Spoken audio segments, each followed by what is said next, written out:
GITAM cafe ಬಂದು locate ಆಗಿರೋದು ಮಾಲೂರಲ್ಲಿ, JSS college near Ayyappa ಬೇಕ್ರಿ ಹಿಂದೆ.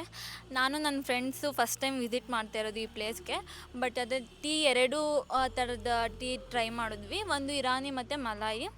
ಎರಡು ಮಾತ್ರ ತುಂಬ ಚೆನ್ನಾಗಿತ್ತು, ತುಂಬ ಫ್ಲೇವರ್ ಆಗಿತ್ತು.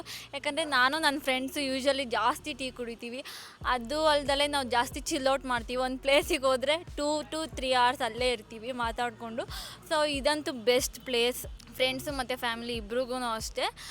ನಾವು ಬಂದು 2 to 3 hours ಆಯಿತು. ತುಂಬ ವರ್ಕರ್ಸು ಆಗಲಿ ಓನರ್ ಆಗಲಿ ತುಂಬ ಚೆನ್ನಾಗಿ ನಮ್ಮನ್ನ ಟೇಕ್ ಕೇರ್ ಮಾಡ್ತಾರೆ, ನಮ್ಗೇನು ಬೇಕೋ ತಂದು ಕೊಡ್ತಾರೆ. ಆ್ಯಂಡ್ ಟೀ ಅಷ್ಟೇ ಅಲ್ದಲೆ ಇಲ್ಲಿ ಫುಡ್ಡು ತುಂಬ ಚೆನ್ನಾಗಿರುತ್ತೆ. ಲೈಕ್ ಚಿಕನ್ನು, ವೆಜ್ಜು ಎಲ್ಲ ಸಿಗುತ್ತೆ ಸ್ನ್ಯಾಕ್ಸ್ ಥರ. You have to visit this place with your friends and family also. And ನಾವಂತೂ ತುಂಬ ಎಂಜಾಯ್ ಮಾಡಿದ್ವಿ. ಎಲ್ಲರೂ ಬರಬೇಕು ಅಂತ ನಾನು ತುಂಬ ಕೇಳ್ಕೊತೀನಿ. Thank you.